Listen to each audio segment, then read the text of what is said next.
दिल्ली की। बैंक से मुझे कुछ पैसे निकलवाने थे तो मैं बैंक में गया,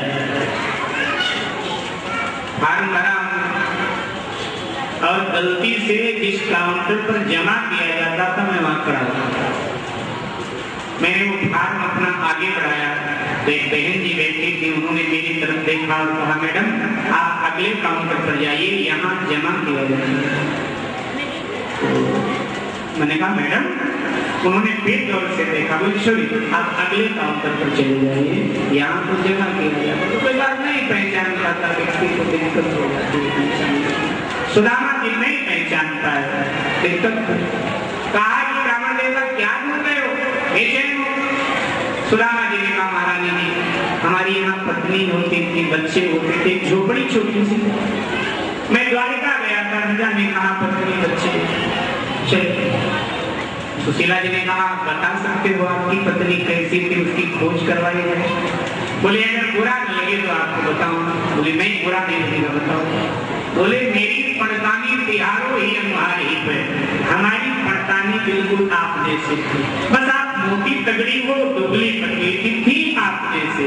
जैसे इतना कहा सुशीला जी अपने को रोक नहीं पाई, ठहाका मारकर हंस पड़ी और कहने लगी हद हो गया, भगवान के पास गए तो हमें भूल गए। बोले सुशीले तू ये सब क्या है भाई? कहा कि आपके जाने की देर थी, भगवान श्री कृष्ण के सेवक आ गए कि भगवान का आदेश है, जैसे मेरा निवास ऐसे मेरे भक्त का भी बना दिया जाए। सुदामा की दरिद्रता को पल भर में गोविंद ने मिटा दिया। अभी तक दुख के आंसू सुदामा गिरा रहे थे, अब सुदामा जी पुनः रोने लगे, लेकिन दुख के आंसू प्रभु की करुणा को याद करके रो रहे। गोविंद में इस लायक था, आपने इतना क्यों दिया, इतना तुमको चाहिए और दिया तुमने बताया क्यों?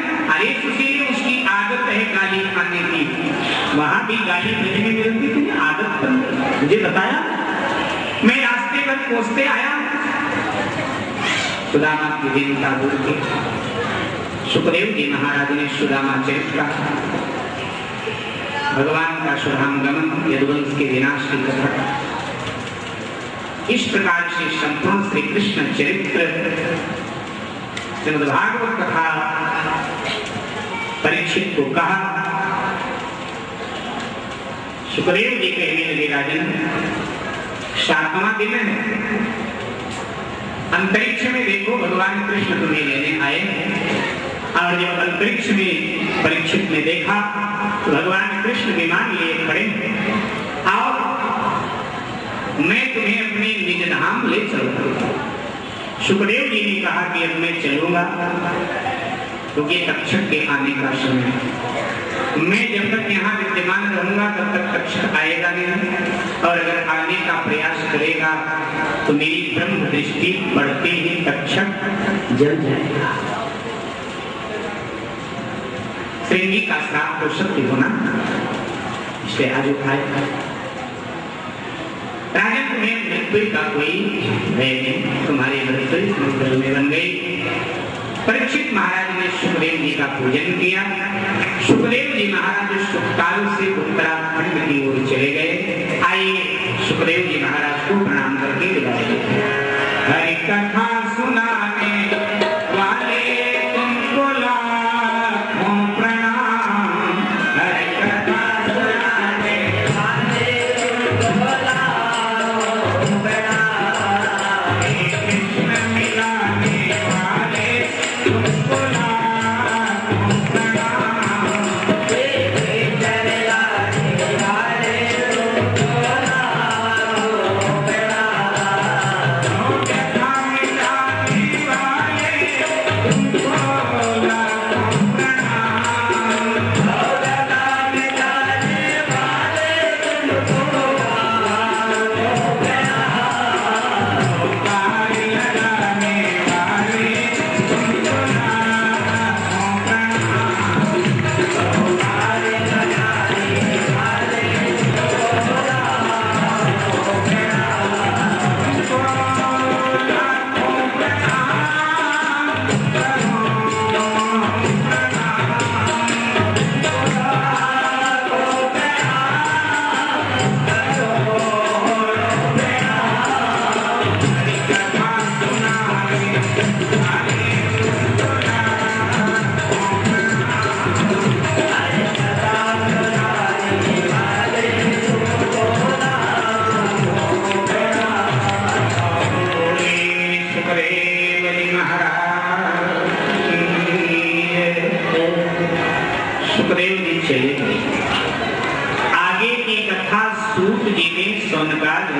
को सुना। तक्षक ने अनेक नागों को बुला लिया। अनेक नाग आए, सब ब्राह्मण के वेश में हैं, सबके हाथ में फल के टोकरे। उन्हीं में एक फल में तक्षक गिरा बनकर बैठ गया। परीक्षित के पास आए ब्राह्मण लोग, बोले राजन हम प्रसाद देने हैं। परीक्षित ने सोचा है सचमुच में ब्राह्मण। परीक्षित ने कहा अवश्य प्रसाद दीजिए। प्रसाद परीक्षित को दिया गया, वही फल जिसमें तक्षक गिरा बनकर बैठा था। जैसे प्रसाद को परीक्षित नमन करना चाहते थे तो एकदम तक्षक अपने वास्तविक रूप में आ गया। परीक्षित की बाईं भुजा में लिपट गया, फन मारा जैसे, फन मारकर तक्षक अलग हुआ। परीक्षित का पंच भौतिक शरीर जल करके राख की ढेर में बदल गया, लेकिन परीक्षित की आत्मा परमात्मा श्री कृष्ण में विलीन हो गई। परीक्षित को भगवान का धाम। परीक्षित के बड़े पुत्र जन्मेजय को जब पता चला, उन्होंने उत्तम नाम के आचार्य से पूछा, ऐसा कोई विधान है कि दुनिया के जितने सर्प नाग हैं नष्ट हो जाए? बोले हाँ विधान है, सर्प ये नहीं करना। बोले फिर प्रारंभ हो।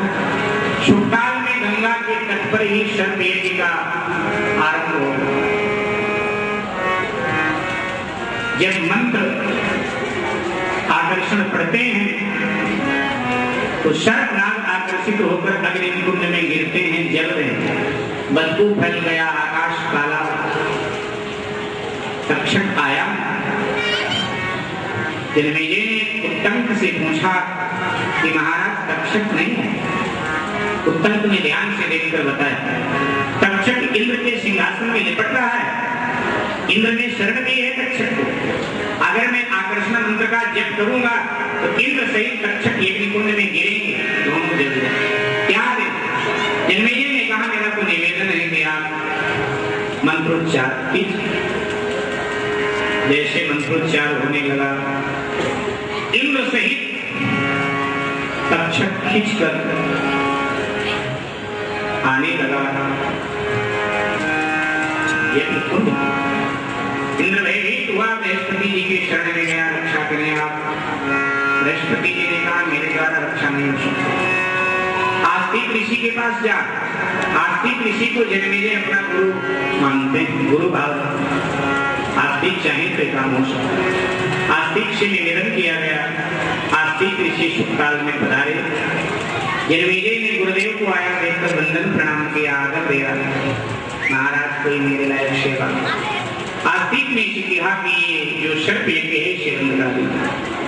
आपके पिता ने थोड़ी भूल किया था, श्री ने श्राप दिया, हो सके होना, इसलिए तक्षक ने उन्हें डसा। लेकिन आपके पिता की मृत्यु मंगल में हुई, वो प्रभु धाम पर आए। आपने अकारण इतने सर्पों की हत्या करवाई। हमारे देश में जब गुरु बोले तो शिष्य चुप हो जाता था। उसका जन्मेजय ने बार बार क्षमा याचना किया, गुरुदेव को दान दक्षिणा दिया, अपने सेना सैनिक सहित अपने आचार्य उत्तंक को लेकर हस्तिनापुर चले गए। आस्तिक भी अपने निवास की ओर जाने लगे। तब तक्षक ने कहा कि आपने मेरे प्राणों की रक्षा किया है, आपका एहसान है मेरे ऊपर। मैं आपको वचन दे रहा हूं, आने वाले काल में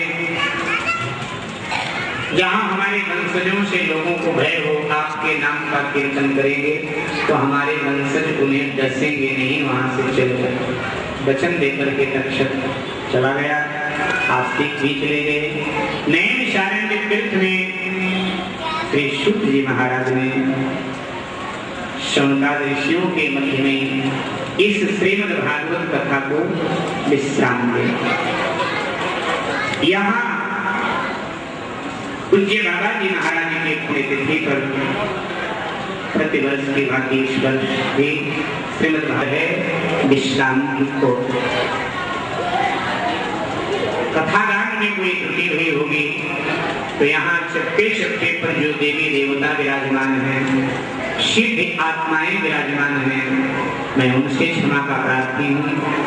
वो हमें क्षमा करेंगे। पूज्य महाराज जी हमारे मध्य में विराजमान हैं। पूज्य महाराज जी में पिता का अनुशासन भी है और माँ का वात्सल्य भी है। एक साथ